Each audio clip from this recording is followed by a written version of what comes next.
Hello everyone, welcome to MES e-learning channel. In the last session, we discussed about the skill of explanation. So now we have understood how to explain a concept in a way that our learners understand it, right? Now, whenever we are talking about any concept or an idea, what if we also give them examples related to it? Won't that make the learners, won't it make more easy and simpler and yet effective? So in this session, we are going to discuss about skill of illustration with examples. So what do we mean by illustrate? So illustration means anything which throws light upon a piece of description or reasoning by means of an appeal to the sense of imagination of the learner. So this is what we mean by illustrate. But in teaching then, what is illustrating or illustration with examples? So in teaching, the term illustration means clarification of thought or ideas. So see, when I'm talking about a concept or when I'm presenting an idea, so there are chances that the student is not able to relate to it or they are not able to imagine about it, right? But then what if we give them examples, or when we put in some day-to-day examples what the child can easily relate to. So that helps them to clarify that, right? That helps them to imagine about it in a clear manner.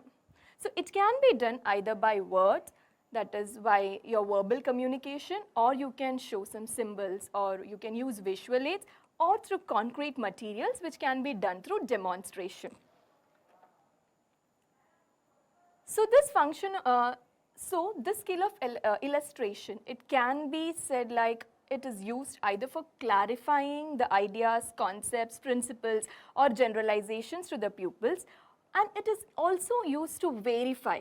Like for example, you have taught a concept and then you want to verify if the students have understood or no. Then you can ask examples from them, right? So when this pupil participates in the discussions and when they present examples, so that becomes clear for you also that yes, they have got the concept correctly and the examples given are right? So this also helps to verify. Right? So the two functions of this skill is to clarify and to verify. Okay? So clarify in the sense where whatever idea or the concept that you have presented, you can give them more examples and clarify that idea and concept in their mind so that it is registered clear in their minds. Okay? And also then you can verify where students give examples and you listen to them. And then you understand whether the concept is correctly grasped by the learners in your classroom. So now see, when I'm talking about examples, how should your examples be?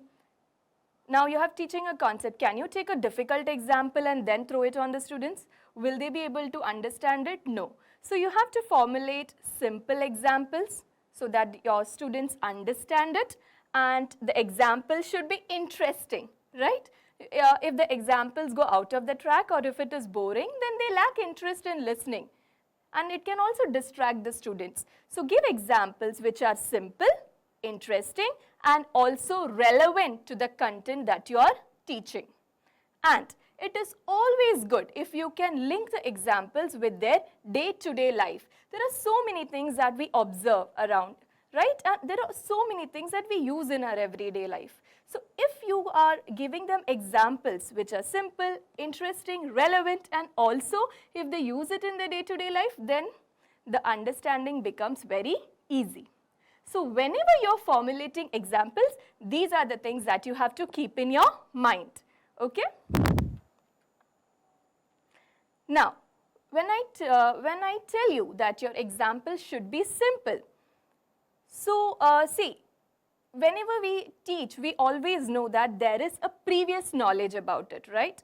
Whatever you're teaching them, the child will have a previous knowledge. So your example should be related to their previous knowledge so that they can understand. So it acts like a bridge, right? So it helps the students to understand it. And also the examples should be matching to their age level and, as I told you, to their previous experiences, their family and background. so that they can relate to it, they understand it. If you're giving them example which they have never seen, which they have never heard about, then again there is a gap in their understanding, right? It is becoming more difficult. So they will take more time in understanding your example. So that is the reason we say always give them simple examples. So it should be age appropriate, appropriate to the class that you are teaching so that the students understand. It should be based on their previous knowledge and also based on their family background and everything so that they understand it.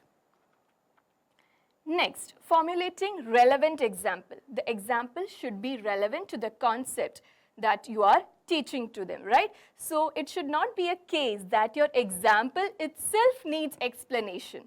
So to understand your examples, you have to again go and teach them, then that's not a correct example. Example, it should be in a way that the students you're taking them towards the concept in an easy manner. So it should be relevant to the concept that you are teaching. Then formulating interesting examples, as we discussed even before, the examples that you're giving, it should be interesting in the sense if we are always trying to evoke curiosity and interest to learn the topic, right? So your example should create an interest among the learners to understand the rule or the fact that you are going to teach them. So that also helps you to get the pupil attention, and it also creates an enthusiasm and eagerness to learn that concept. So make your examples simple, relevant and interesting. Then use appropriate media for examples. In the sense, you can use non-verbal media which can be in the form of pictures, models, or you can demonstrate it through some experiments, or you can bring charts, maps, etc. So all these things can also be used while you all are explaining. You can use them as examples to show, right? So these are non-verbal media that you are using. So whenever you're taking a topic, make sure that you take a media which is suitable for that particular content. It can be non-verbal or verbal. So non-verbal includes all that I have mentioned here, and verbal is where you're trying to explain them using words. So it can be in the form of description, stories, analogy, and even comparison, right? So you can even bring them some real life stories and share it with the class and then help them understand the concept. Or you can also bring them, like you can help them compare things so that they understand. So all these things can be done, okay? So here we have understood that your examples can be shown through a verbal media and a non-verbal media. So verbal media is where you talk and then you tell them story or give them examples, help them compare through all that I have mentioned here. And a non-verbal media is where you use pictures or charts, maps and so on to explain. So these are the components that you have to keep in mind. Your example should be simple and relevant to the concept. You use apt media which is suiting the concept that you are teaching them.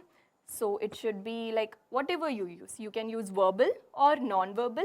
It should be as per the content that you are teaching your class.